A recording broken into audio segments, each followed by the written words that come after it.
अगर आपकी seat posting अभी हमारे जो विभाग से रिटायर हो गए हैं उनका हम दस्त कहाँ है या उनकी कुछ अपनी चाह रहे थे कि हम लोग सर जो देख रहा हूँ कार्यक्रम में आप जो वो सक्रिय रहते हैं और लगातार आपने मैं भी बोला है किस प्रकार से आप लोग जागरूक करेंगे लोगों को? हाँ, लोग कैसे चलाया जाए तो निश्चित रूप से बड़ा टफ जो है जॉब है इसको लेकर के हम, लेकिन आपको आश्वस्त कर देना चाहते हैं अपने उत्तर प्रदेश रीजनल कमेटी की तरफ से कि आने वाले समय में आफ्टर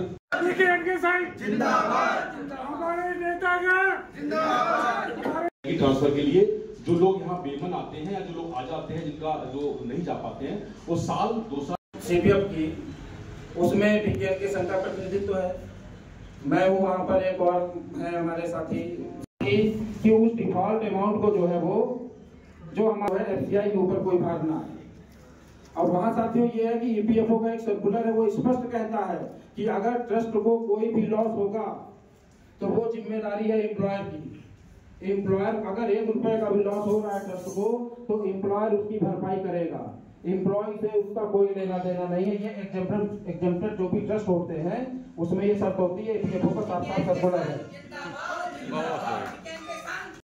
हम भारतीय खाद्य निगम में सेवारत हैं, नौकरी करते हैं और इस भारतीय खाद्य निगम में हर 5 वर्ष में एक ट्रेड यूनियन के चुनाव होते हैं जो ये तय करते हैं कि जो है वो संगठन किसको चुना जाएगा और वो संगठन फिर किस तरीके से काम करेगा। उसी क्रम में हम लोग आज जो है 17 जून को हमारा चुनावी कार्यक्रम है, चुनावी डेट है जिसमें हमारे वोट पड़ेंगे और ऑल ओवर इंडिया जो है ये चुनावी प्रोसेस चल रहा है। उसी के तहत मैं नीरज शर्मा, राज्य अध्यक्ष उत्तर प्रदेश, और आप मिश्रा जी जो है, आशीष मिश्रा जी जो है संगठन सचिव है हमारे, तो पूरे उत्तर प्रदेश में हम लोग दौरा कर रहे हैं। आज बांदा में भी इस पूरे मंडल जो बांदा के जो कार्यकर्ता हैं, जो लोग हैं, जो कर्मचारी हैं, उनसे रूबरू होने आए हैं। उनको इस संगठन के बारे में पिछले 5 वर्षों में हम लोगों ने क्या क्या उपलब्धियां की है, क्या क्या काम किया कर्मचारियों के लिए, उससे अवगत कराने आए हैं और आगामी 5 वर्षों में हमारी क्या रूपरेखा रहेगी उसके लिए हम उनको पूर्ण रूप से विस्तृत रूप से जो है पॉइंट वाइज जो है वो डिस्कशन के लिए हम लोग यहाँ पर इकट्ठा हुए हैं। पिछले 25 से 30 वर्षों से जो है हम लोग रिकॉग्नाइज हैं ऑल इंडिया लेवल पर और उत्तर प्रदेश में भी। वो इसी वजह से कि हम लोगों ने इतने सारे काम किए हैं हमारे संगठन ने और कर्मचारियों की हर लड़ाई में हम लोग आगे बढ़ करके हम लोगों ने प्रतिनिधित्व किया है। तो वही चीज़ें, वही सब बातें हम लोग जो है यहाँ पर रखने आए हैं और आप सब पत्रकार बंधुओं का धन्यवाद है इस बात के लिए कि आप अगर हमारी इस बात को आगे तक पहुँचाते हैं तो उसके लिए बहुत बहुत आभार आपका कि आप लोगों ने इतना इंतजार किया। टाइम शॉर्ट है, हमें अगले जो है कल झांसी भी हमको लोगों को पहुँचना है, तो उसी दौरान जो है हम लोग सब ये कर रहे हैं। असल देखिए, जो हमारे अधिकारों की लड़ाई है, जो हम संविधान ने हमें अधिकार दिया है निगम के अंतर्गत कार्य करते हुए, तो हमारे यहाँ वेतन वृद्धि का जो पैमाना है जो निर्धारित होता है जिस आधार पे, हमारे यहाँ 2 पैटर्न, एक पैटर्न है वो आईडीए पैटर्न है। तो हमारे यहाँ ये व्यवस्था की गई है कि जो इस इलेक्शन में चुनाव के बाद जो यूनियन चुन के आती है वही अधिकृत होती है कर्मचारियों की तरफ से जो है वेज रिवीजन, मतलब आने वाले समय में हमारा वेतन क्या निर्धारित होगा उसके लिए निगोशिएट करने के लिए। और जैसा कि पिछली बार 2017 का जो वेज रिवीजन था वो भी हम लोगों ने ही, मतलब हमारा संगठन बीकेएन के संघ ने ही करवाया था।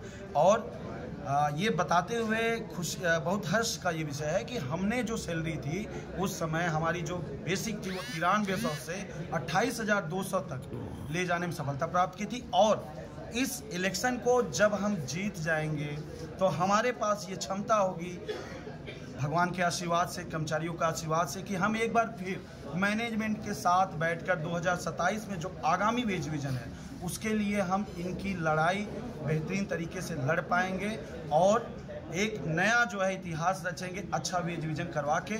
जहाँ तक आपकी बात है कि हम जागरूकता के लिए क्या क्या अभियान कर रहे हैं, तो आप जैसा देख सकते हैं कि हम लगातार, हमारे जो पदाधिकारी हैं, संगठन के पदाधिकारी हैं, और वो लगातार विभिन्न जो हमारे मंडल हैं, उत्तर प्रदेश के अंतर्गत 19 मंडल हैं, उसमें हम घूम रहे हैं और साथियों को जागरूक कर रहे हैं। और हमारे जो राष्ट्रीय महासचिव हैं आदरणीय श्री जहीर अहमद जी, उनका भी ये प्रयास है कि एक जो है संगठन के तौर पे हम फिर से रिकॉग्निशन लें। और इसी के अंतर्गत वो जो कि उत्तर प्रदेश में ही कार्यरत हैं लेकिन वो बाहर जो है विभिन्न प्रदेशों में अपना दौरा कर रहे हैं। और मैं आपके मंच के माध्यम से धन्यवाद करना चाहूँगा हमारी यहाँ की जो मंडल समिति है, सतीश जी हैं उसमें, राहुल जी हैं और अन्य जो बांदा के साथी हैं, उन लोगों ने बढ़िया प्रबंध किया और कर्मचारियों के बीच में संगठन के प्रति जो प्रेम और विश्वास है उसकी अलग जगह रखने में इन्होंने सफलता प्राप्त की। और आप सभी का भी बहुत बहुत धन्यवाद। सर, शुभ नाम आपका? आशीष मिश्रा। किस जगह पे कार्यक्रम हो रहा है जी? ये बांदा में जो है, बांदा में ये कार्यक्रम है और कल इसके बाद हम झांसी में करेंगे। इससे पहले कल जो था कानपुर करके आए हैं। सर, आपने एक लोगो लगा है कवच जी, इसका उद्देश्य? अच्छा हुआ आप ये प्रश्न पूछ रहे हैं, बहुत बढ़िया क्वेश्चन था आपका। हमें मैनेजमेंट की तरफ से जो चुनाव चिन्ह मिलता है, जो आगामी चुनाव है 17 जून को, उसमें हमें जो सिंबल मिला है, चिन्ह मिला है, वो है कवच। और इसकी जो है कवच ये अपने आप में उसी तरह जो है मतलब ये बताता है कि हमारा एज ए ट्रेड यूनियन हमारी क्या भूमिका होनी चाहिए कर्मचारियों के कवच के रूप में। तो ईश्वर का भी धन्यवाद कि उन्होंने हमारा जो सिंबल है, जो चुनाव चिन्ह है, वो भी कवच दी, उनकी आशीर्वाद से मिला है। और मैं सबसे निवेदन करता हूं कि सभी कर्मचारी भाइयों से निवेदन करता हूं कि 17 जून को कवच पर मोहर लगाकर अपने अधिकारों को सुरक्षित करें। Thank you.